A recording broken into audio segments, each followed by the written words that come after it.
የተከበራችሁ የዓለም ሰዎች እስኪ አንድ ነገር ለመጀመሪያ ለመጨረሻም ጊዜ እኔ ሙጥት እንዲልልኝ ላስቸግራችሁ፣ እናቴን በማፈላለግ ላስቸግራችሁ፣ በህይወታችሁ ጥያቄ ሳይመለስላችሁ መኖርን የመሰለ የሚከብድ ነገር የለም።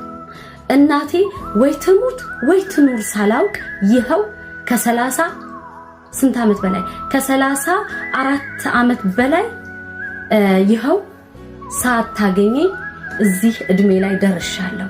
ልደቴን የማከብረው የተወለድኩበትንም ቀን ወር ዓመት ሳላውቅ በግምት ነው። እናም አትታዘቡኝና እባካችሁ እናቴ እያምሰለሰልኩ እስከ ስንት ዓመት ልቆይ ከዚህ በኋላ እኔ ይብቃኝ እና እባካችሁ እርዱኝ። እናቴ የአድዋ ተወላጅ ናት። አባቴ ወለዬ ነው። አባቴ ያው ወደ ወታደር ስለነበረ ወደ አስመራ እናቴ እዛ ወደ ምትኖርበት ሄደና አገኛት። አረገዘች፣ ወለደችኝ። ከዛም መጥቶ ከስንት ጊዜ በኋላ ያለ መግባባት ችግር ስለነበረ እኔን ሰርቆባት ወደ ሌላ ሀገር ይዞኝ ሄደ። ከዛ ወዲህ አግኝቻት አላውቅም እና እናቴ እዛው አስመራ ትቻት እንደመጣው ስለሆነ እሷ ምን እንደምመስል የት እንዳለው የት ልሙት ልኑርም እመታቀው ነገር የለም። እና እባካችሁ እኔ ማቀው መብራት ገብረ ስላሴ እንደምትባል እኔ ስሜ መልኬም ጠፍቶባት እኔን ልታገኘኝ እንደማትችል አውቀዋለሁ። ነገር ግን ለምልክት ያህል መርካቶ እንደ ማርያም ገዛና የምትባል አካባቢና ፍሊቆስ እንዲሁም ኤልሳቤት የሚባሉ እህት ወንድሞች ነበሩ ከሌላ አባቶች የተወለዱ።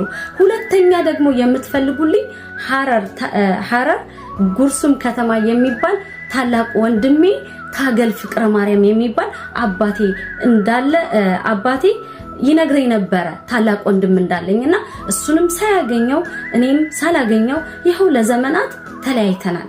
እህት ወንድሞቼ በሌላ በግማሽ በአባቴ በኩል እህትማማቾችና ወንድማማቾች የሆኑ ከ25 ዓመት በኋላ እንግዲህ ላገኛቸው ችያለሁ በፌስቡክ። ይህ ተአምር ነው። አሁን የቀረኝ የእናቴና የወንድሜ ነገር ነው። እንደው አግኝቻቸው ልሙት እያልኩ ነውና እባካችሁ ይህንን ውለታ ትውሉልኝ ዘንድ ኢትዮጵያውያን፣ ኤርትራውያን እንደው የዓለም ህዝቦች በአጠቃላይ እንደዚህ አይነት የተመሳሰለ ታሪክ ካለ እባካችሁ በተቻላችሁ መጠን በቃ ይህንን ነገር እኔ ወደናንተ አድርሻለሁና እኔም እርፍ ልበል። ኖራም ይሁን ሞታም ይሁን ይለይልኝ። እና ይሄው ልደቴን አከበርኩ። እናቴ ይሄው ልደቴን አከበርኩ። ምን ያህል እድሜ እንኳን እንደው ሳላውቅ ይሄው በግምት እያከበርኩ እገኛለሁ።